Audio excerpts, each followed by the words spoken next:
After cooking dinner for 12 people, my sister-in-law said loudly, "We should just order takeout next time. At least it'll be edible." My husband snorted. I looked around. No one defended me. So I stood up, took my apron off, and said, "Next time, you can all pay for takeout too. Because I'm done." They laughed. Until I canceled every holiday reservation with my name on it. Let me take you back to that Thanksgiving night again. Kelly's voice still echoes in my head. "We should just order takeout next time. At least it'll be edible." I had just pulled a second turkey out of the oven. My feet hurt. My back ached. I hadn't sat down all day. I was sweating through my shirt, and the only thing I'd eaten since breakfast was a corner piece of cornbread I grabbed while plating. And then she says that. And Mark, my husband, laughs. Not a big laugh. Just a snort. But that was enough. It wasn't just about the food. It was about how nobody respected the work I did. How they all came in, expected to be waited on, expected a perfect dinner, and couldn't even pretend to be grateful. So yeah. I stood up. I took my apron off and set it straight. "Next time, you can all pay for takeout too. Because I'm done." Then I walked away. You know what they did? They laughed. Mark didn't follow me. Didn't even call my name. I poured a glass of red wine in the kitchen and leaned against the counter. No one came in to check on me. No one helped with dishes. They kept eating. Kelly made some joke I couldn't hear. Someone turned on the football game. I was invisible. That was the moment something in me flipped. That night, I didn't say another word. When the last car pulled out of the driveway, I didn't nag Mark about what happened. I just got in bed and turned my back to him. He didn't apologize. The next morning, I didn't clean up. He walked into the kitchen, saw the disaster zone, and said, "Are we doing leftovers for lunch?" I looked at him and said, "I'm not touching a single dish. Eat what you want." Then I got dressed and left the house. I went to the park, sat in the car, and just breathed. For the first time in a long time, I let myself feel the anger. The way I'd been treated, not just that day, but over years. Every time Kelly rolled her eyes at me. Every time Mark's mom criticized something I did. Every time Mark ignored it. I decided I was done pretending. What they didn't get was that I wasn't just the person who cooked. I ran the holidays. Every family gathering from the past 5 years had my name on it. I was the one who booked the cabins, organized the rental cars, made the menus, bought matching pajamas, coordinated the Secret Santa. I made the holidays work. They just showed up. So I went into my email and started canceling. First, the Christmas cabin up in Asheville. Gone. Second, the beach house on Anna Maria Island for New Year's. Canceled. Third, the Easter brunch reservation at that fancy place in Sarasota. I called and told them to give our table away. Every cancellation I made hit like a domino. One by one, the plans unraveled. They didn't find out right away.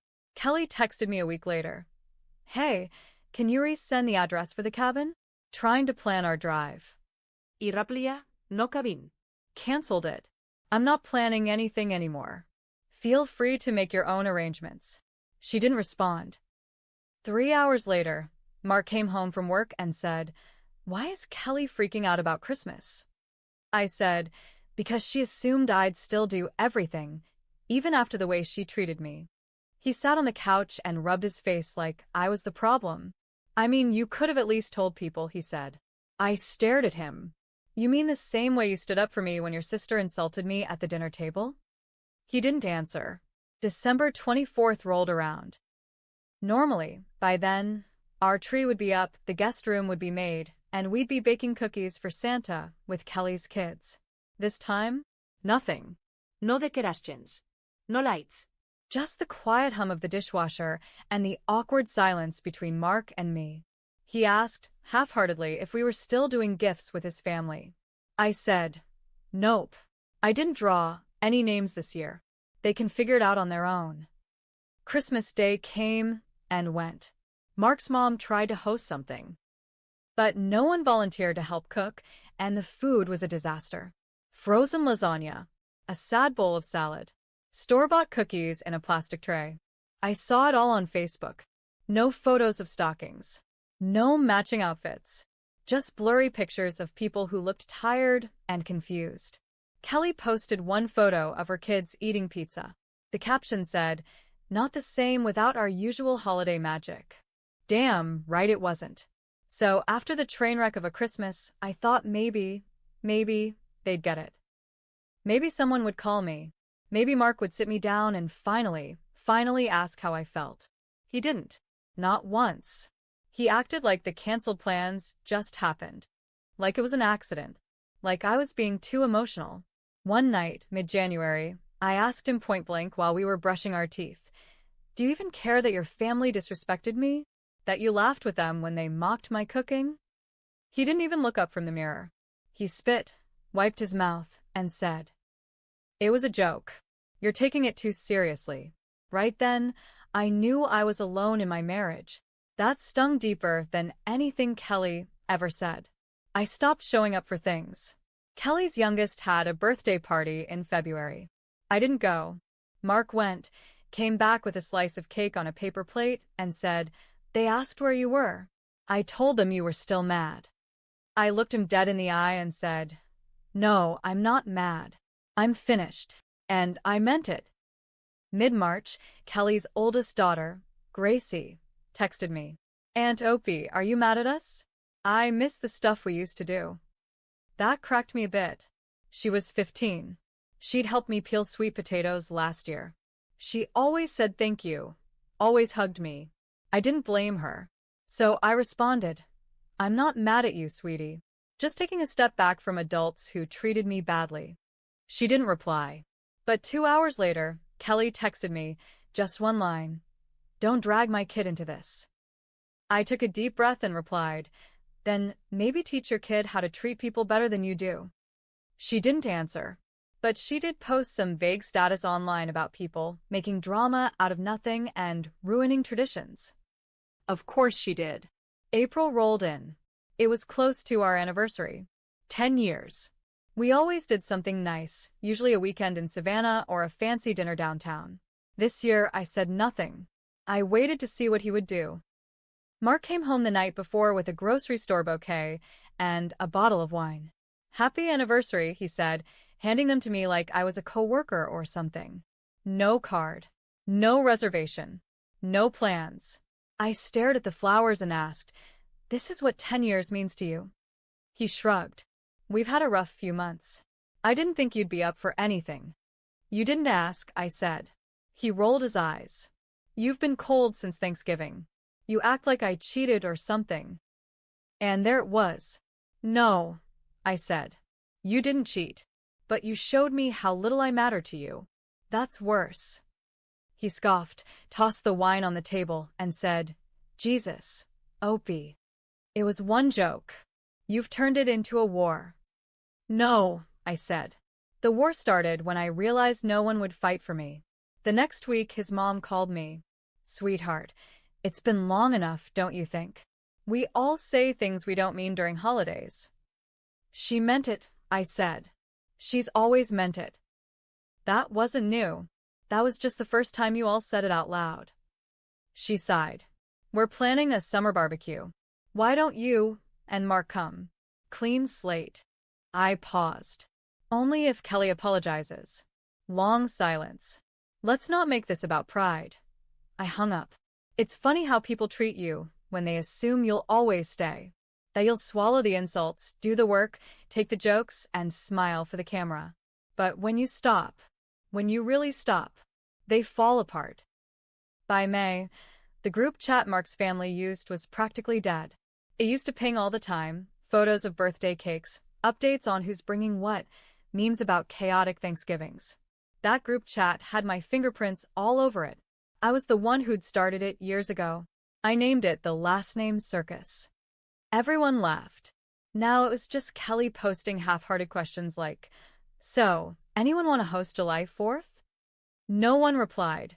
2 days later. "We could do it at our place, but not if I'm the only one cooking again." Still nothing. Finally, Mark's cousin Jason wrote back, "Honestly not up for anything this year. Just not the same vibe." I took a screenshot and saved it. One Saturday in early June, I went to the grocery store and ran into Kelly. I had no warning. I turned into the baking aisle and there she was, grabbing a bag of sugar. She looked up, froze, and then gave me this fake smile like nothing had happened. "Hey, stranger," she said. I just nodded, tried to push my cart past. "You know," she said, blocking the aisle with her cart, "the family really misses you, especially Mom. She says it's not the same without your touch." I said nothing. I wasn't playing her game. Then she tilted her head and said something that almost made me laugh. But I guess we all got tired of walking on eggshells. I looked her dead in the face and said, "You weren't walking on eggshells. You were throwing them." She blinked, and I could see it. It shook her a bit. "Whatever," she muttered, moving her cart. I let her walk off, but my hands were shaking. Not from fear, from rage. That she could gaslight me in a baking aisle, like she hadn't started the whole mess. That night, I told Mark what happened. Not because I expected him to care, but because I wanted to see his reaction. He sighed like he was exhausted. God, are we still on this? That was it. No defense. No shock. No care. I asked, "Do you even know what I gave up for your family? Every holiday, every plan, every tradition, we had it because I built it. And when they mocked me, you laughed. You didn't defend me. You didn't even check on me." He looked annoyed, like I was bothering him. "So what now?" he said. "You gonna hold this over everyone's head forever?" "No," I said. "I'm going to hold it over mine. And decide how much more of this I want to carry." July came. My birthday fell on a Saturday. I didn't expect a parade, but I thought maybe, Mark would plan something quiet. Something just for us. Instead, I woke up to a text from his mother. "Happy birthday. Hope Mark treats you well today," smiley face. I laughed out loud. Because Mark? He forgot. Nothing was planned. He said he'd take me out later. When I asked if he made a reservation, he shrugged. "You're picky. Figured you'd want to pick the place." That night, I took myself out. Alone. Drove to a restaurant I used to love before all this mess made me lose my appetite. I ordered a glass of wine. 2 courses.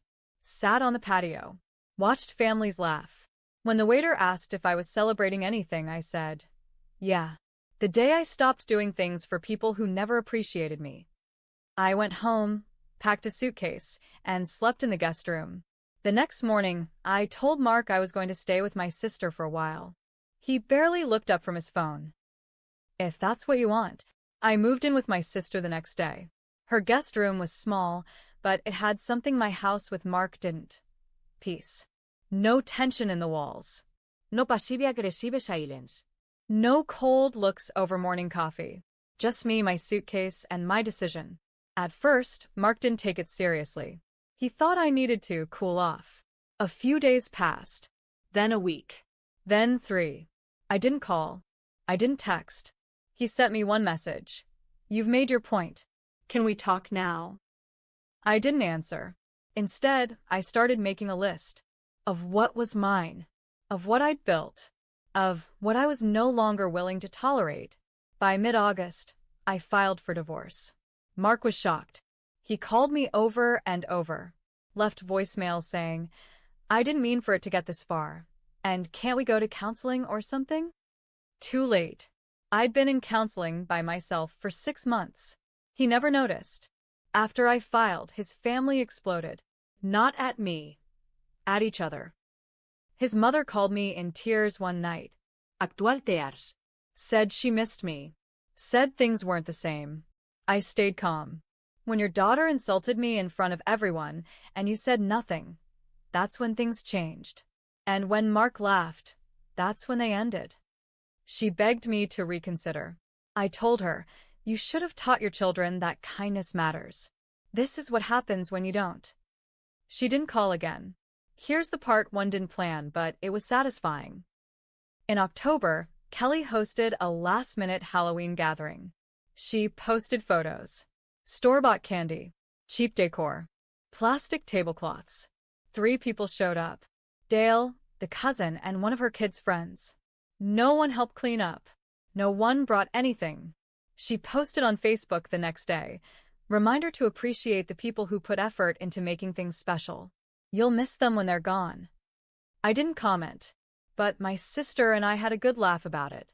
The divorce dragged on. He stalled, said he was reconsidering everything, tried to delay signing. In December, he showed up at my sister's door, holding a box. Inside were cards, photos, Pieces of our life. "You can't just erase us," he said.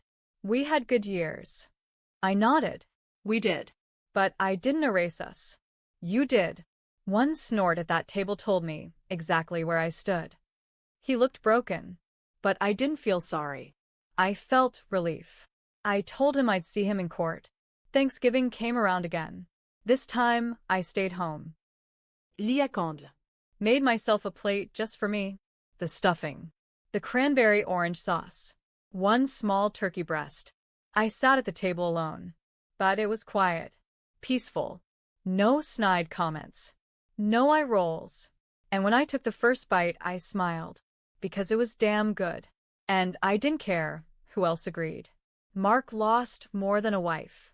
After the divorce, his family blamed him. Kelly kept her distance. Their group chat died for good. No more big family dinners. No more matching pajamas. No more traditions. They didn't laugh anymore. And me, I rebuilt. Slowly. I reconnected with old friends. Found a part-time job at a local bakery. Started dating again. Nothing serious yet, but enough to remember how it feels to be seen. Was I perfect? No. I should have spoken up earlier. Should have set boundaries years before. I waited too long. I let people walk on me because I thought that was what good wives did. Good daughters-in-law. Good hosts. But I learned. And the next time I host a dinner, it'll be for people who bring more than just an appetite. They'll bring respect.